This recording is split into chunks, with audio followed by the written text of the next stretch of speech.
Bismillahirrahmanirrahim. Alhamdulillahirabbil alamin. Wassalatu wassalamu ala asyrafil anbiya'i wal mursalin sayyidina Muhammadin wa ala alihi wa sahbihi ajma'in. Alhamdulillah, para jemaah dirahmati Allah Subhanahu wa taala. Pertama dan utama sekali kita memanjatkan kesyukuran kita kepada Allah yang mana dapat kita meneruskan pengajian di dalam kitab Ummul Barahin karangan Al-Imam As-Sanusi.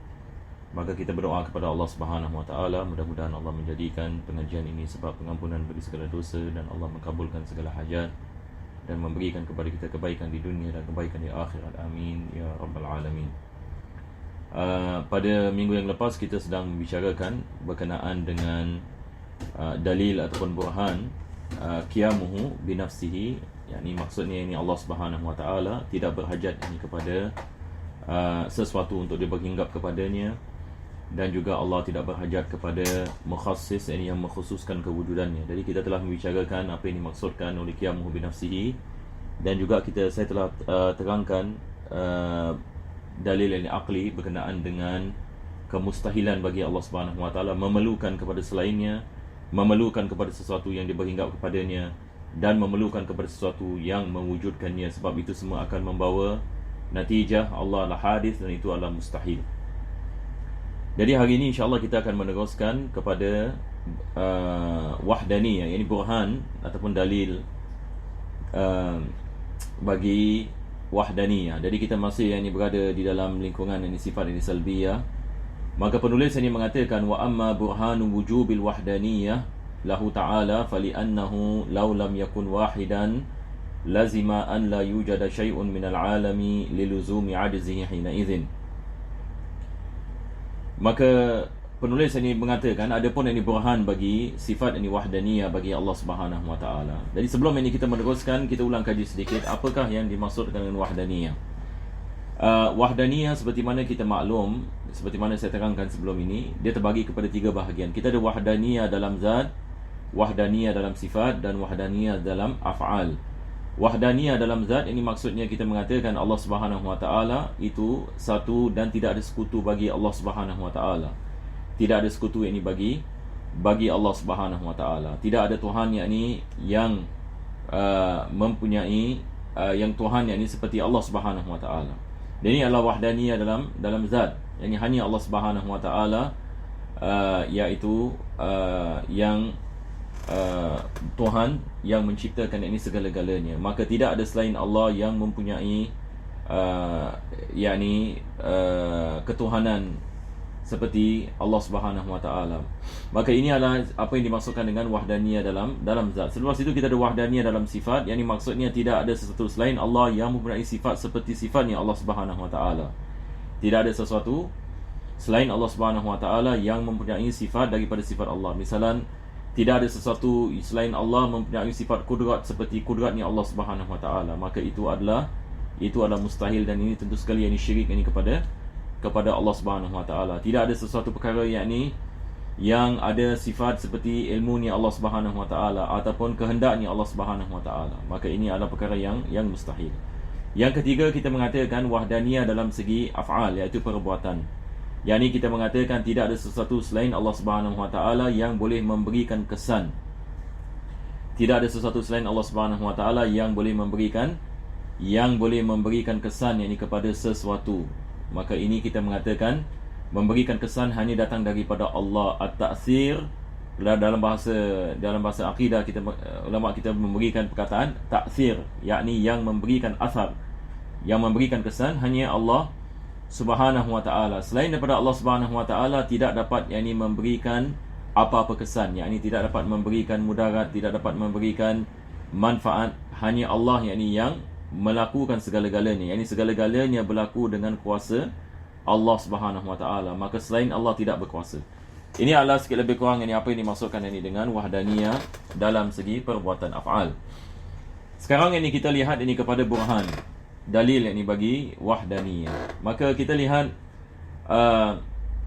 di dalam Al-Quranul Karim sebagai misal, Allah Subhanahu wa taala membicarakan tentang dalil bagi wahdaniyah, bahawasanya Allah Subhanahu wa taala adalah satu dalam zat dan satu di dalam dan tidak dirangkumi.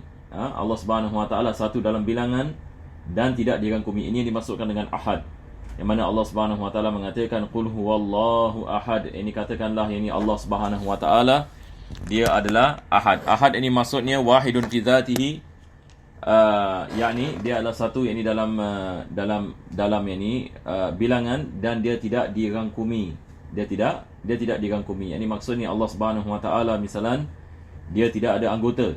Kita tidak boleh menisbahkan anggota yang ini bagi Allah Subhanahu wa taala ataupun jirim. Dia ada satu badan ini dan sebagainya.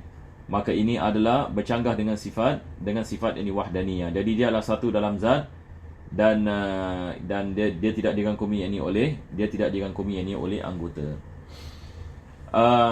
Maka dalam Al-Quran juga Allah menerangkan kepada kita Tuhan ini dia adalah satu, dan mustahil Tuhan lebih daripada satu. Dan apakah yang akan berlaku kalau sekiranya Tuhan itu lebih daripada satu? Di sini juga Al-Quran ini menerangkan, misalnya ada ayat dalam Al-Quran Allah mengatakan law kana fihima alihatun illallah lafasadata. Kalau sekiranya ada Tuhan yakni selain Allah, Tuhan-Tuhan selain Allah, yakni lebih daripada satu. Alihah ini jamak ini bagi ilah. Kalau sekiranya ada Tuhan-Tuhan selain daripada Allah Subhanahu wa taala, apa yang akan berlaku adalah lafasadata, yakni bumi yakni dan langit ini akan yakni musnah. Jadi ini adalah dalil bagi sifat yakni wahdaniyah.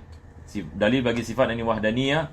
Maka kita memberikan yakni misal, kalau sekiranya ada Tuhan-Tuhan selain Allah, yang ini kita meletakkan dua Tuhan. Sebab hukum ni sama ada dua ataupun tiga ataupun empat ataupun lima. Kita mengambil ini yang mudah supaya kita faham. Sekarang yang ini misalan, kita memberikan misal ada dua Tuhan misalan yakni selain Allah Subhanahu wa taala. Kalau sekiranya ada dua Tuhan ini misalan, apa yang akan berlaku? Maka di sini penulis ini mengatakan dan dalam kitab Umul Barahin ini dia ringkas ya. Sebenarnya ada banyak lagi syarah, jadi saya akan mendatangkan ini dia punya syarah.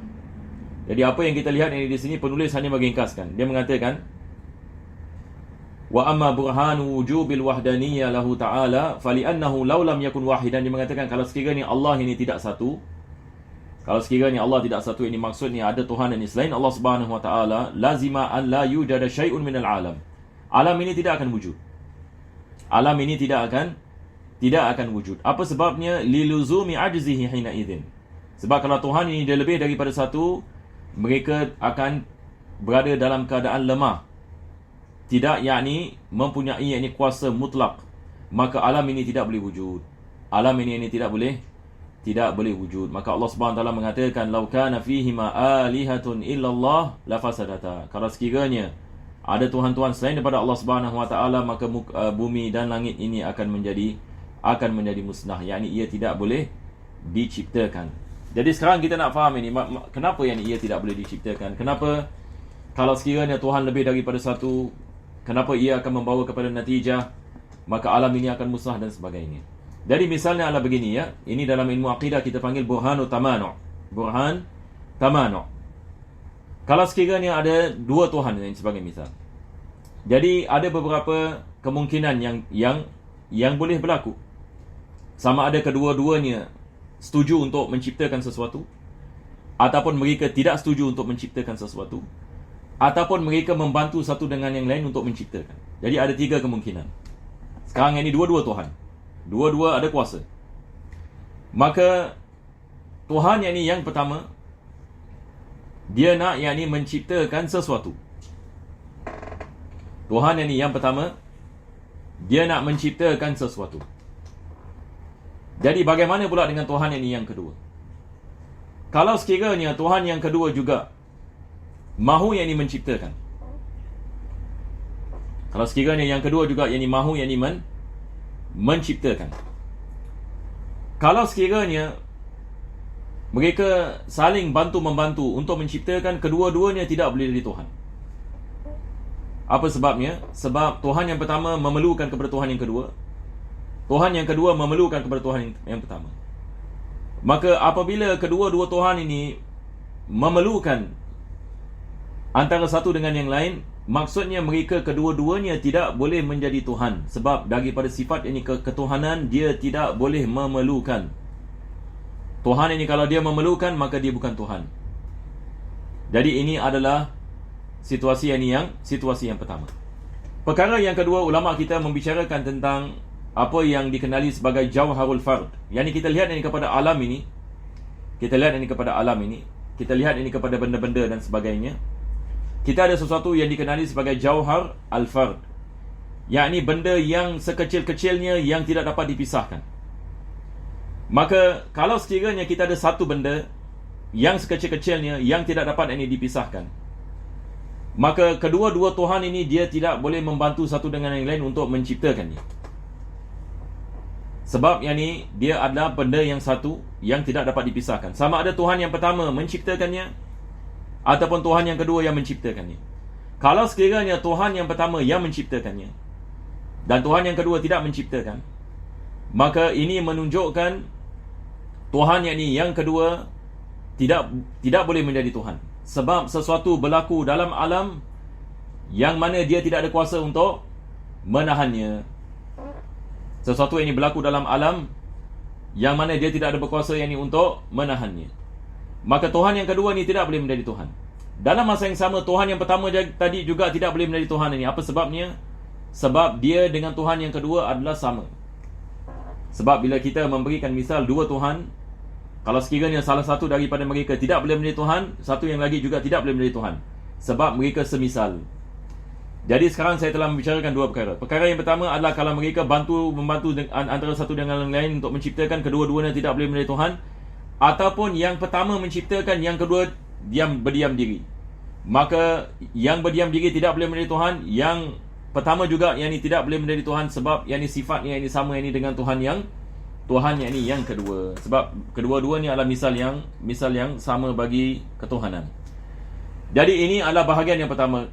Dalam ilmu akidah kita panggil ittafaqa, kalau sekiranya mereka bersetuju untuk menciptakan. Baik, kemungkinan yang kedua adalah bagaimana pula kalau sekiranya mereka tidak bersetuju untuk menciptakan. Ini ada ikhtilaf. Ini juga boleh berlaku. Tuhan yang pertama nak menciptakan sesuatu, Tuhan yang kedua tidak mau menciptakan, maka sesuatu itu tidak boleh wujud. Sebab di sini ada percanggahan di antara dua kuasa, percanggahan di antara dua kehendak. Maka apa natijahnya? Nak menciptakan, tidak mau menciptakan.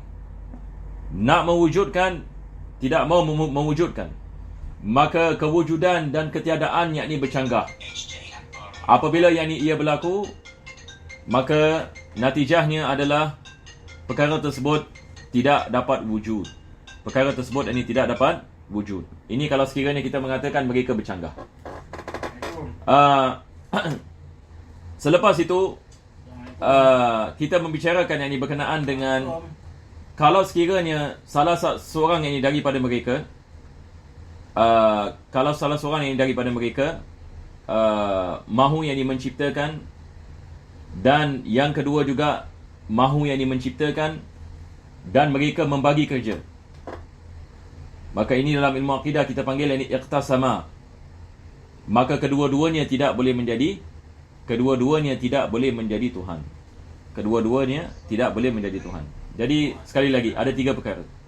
Pertama sekali, kalau sekiranya mereka mahu menciptakan sesuatu, yang pertama menciptakan, yang kedua membiarkannya, maka kedua-duanya tidak boleh menjadi Tuhan, seperti mana kita mengatakan. Yang kemungkinan yang kedua adalah mereka bercanggah. Yang pertama nak menciptakan, yang kedua tidak mau menciptakan. Maka ini juga akan mendatangkan ini kemustahilan. Sebab di sini kita mengatakan alam ini tidak boleh wujud disebabkan berlaku percanggahan. Yang ketiga adalah kedua-dua yakni mereka membantu satu dengan yang lain yakni untuk menciptakan. Walaupun ini tadi saya telah membicarakan ini pada yang pertama. Jadi kalau kita bagi tiga, dia bagi begini. Yang pertama adalah Tuhan yang pertama menciptakan, yang kedua setuju tapi dia tidak menciptakan. Yang kedua adalah apabila mereka bercanggah. Yang ketiga adalah apabila mereka bersama menciptakan. Seperti mana saya mengatakan tadi, bila mereka bersama menciptakan, maka kedua-duanya tidak boleh menjadi Tuhan. Sebab ini saling satu dengan yang lain, memerlukan ini kepada yang lain. Jadi ini adalah kita mengatakan dalil ataupun burhan bahawasanya Tuhan itu wajib satu, wajib akli. Sebab Tuhan kalau lebih daripada satu, ia mendatangkan kemustahilan. Ia mendatangkan kemustahilan dan ini akan menyebabkan alam tidak boleh wujud. Jadi sekarang ini kita kembali kepada apa yang disebutkan oleh penulis ini. Penulis ini mengatakan wa amma burhanu wujubil wahdaniyah lahu ta'ala fali annahu law lam yakun wahidan lazima alla yujada syai'un minal alam liluzumi ajzihi hina idzin. Jadi kita nak kena lihat ini perkara ini dengan baik. Penulis ini mengatakan kalau sekiranya Tuhan itu tidak satu. Kalau sekiranya Tuhan itu Kalau sekiranya Tuhan itu tidak satu, apa yang akan berlaku? Lazima, yakni menjadi lazim an la yujada syai'un minal alam. Tidak ada sesuatu di dalam alam ini dapat diwujudkan. Tidak ada sesuatu di dalam alam ini dapat diwujudkan. Sama ada seperti mana tiga kemungkinan tadi. Sama ada kedua-dua Tuhan ini mereka setuju, ataupun mereka bercanggah, ataupun mereka bekerjasama. Sama ada mereka setuju, ataupun mereka bercanggah, yang ini maksudnya tidak setuju, ataupun mereka bekerjasama. Ketiga-tiga kemungkinan menyebabkan alam ini tidak boleh wujud. Ketiga-tiga kemungkinan menyebabkan alam ini tidak boleh wujud. Sekali lagi ya, kita balik kepada kemungkinan yang pertama. Kalau kedua-dua mereka setuju, yang pertama menciptakan, yang kedua tidak boleh menciptakan, yang kedua tidak boleh menjadi Tuhan, sebab sesuatu berlaku dalam alam, dia tidak ada kuasa. Yang pertama juga tidak boleh menjadi Tuhan sebab dia semisal dengan yang kedua. Maka bila kita mengatakan kedua-duanya tidak boleh menjadi Tuhan, maka alam ini tidak boleh diwujudkan. Alam ini tidak diwujudkan. Kenapa? Sebab kedua-duanya ternyata tidak mempunyai kuasa. Tidak mempunyai kuasa. Bila kita mengatakan mereka tidak boleh menjadi Tuhan, maksudnya mereka tidak mempunyai kuasa kudrah. Mereka tidak mempunyai kudrah. Maka alam ini tidak boleh wujud. Alam ini tidak boleh wujud. Ini adalah yang pertama. Yang kedua, kalau sekiranya mereka bercanggah, yang pertama nak menciptakan, yang kedua tidak mau menciptakan, maka ini akan menyebabkan kita mengatakan percanggahan di antara dua kuasa. Maka ini tidak akan menyebabkan alam ini akan wujud. Akan tetapi alam ini wujud. Maksudnya perkara ini adalah perkara yang batil. Yang ketiga, alam mereka bekerjasama. Tuhan yang pertama menciptakan, Tuhan yang kedua juga yang menciptakan bersama.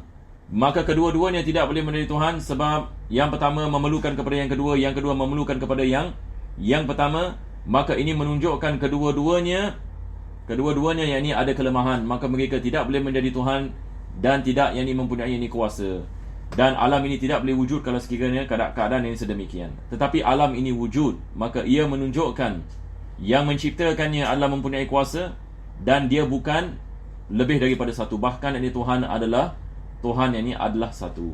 Jadi ini adalah sikit lebih kurang apa kita mengatakan burhan bagi sifat wahdaniyah yang dalam ilmu kalam ini dikenali sebagai burhan tamanu'. Burhan tamanu'. Jadi dia balik kepada tiga ini kemungkinan untuk kita faham tentang perkara ini. Jadi insya-Allah bagi hari ini di sini saja. Saya berhenti. Insya-Allah pada minggu depan kita akan meneruskan kepada sifat-sifat ma'ani. Dalil bagi sifat-sifat ma'ani, seperti mana nanti kita akan lihat penulis akan membicarakan tentang sifat qudrat, sifat iradah, sifat ilmu dengan sifat hayah sekali 4 sekali. Maka apakah dalil bagi sifat-sifat tersebut? Ini insya-Allah kita akan tangguhkan pada minggu yang akan datang. Alhamdulillahirabbil alamin. Allahumma salli wa sallim ala sayyidina Muhammad wa ala ali sayyidina Muhammad. Rabbana atina fid dunya hasanah wa fil akhirati hasanah wa qina adzabannar. Sallallahu ala sayyidina Muhammadin wa ala alihi wasallam. Alhamdulillahirabbil alamin.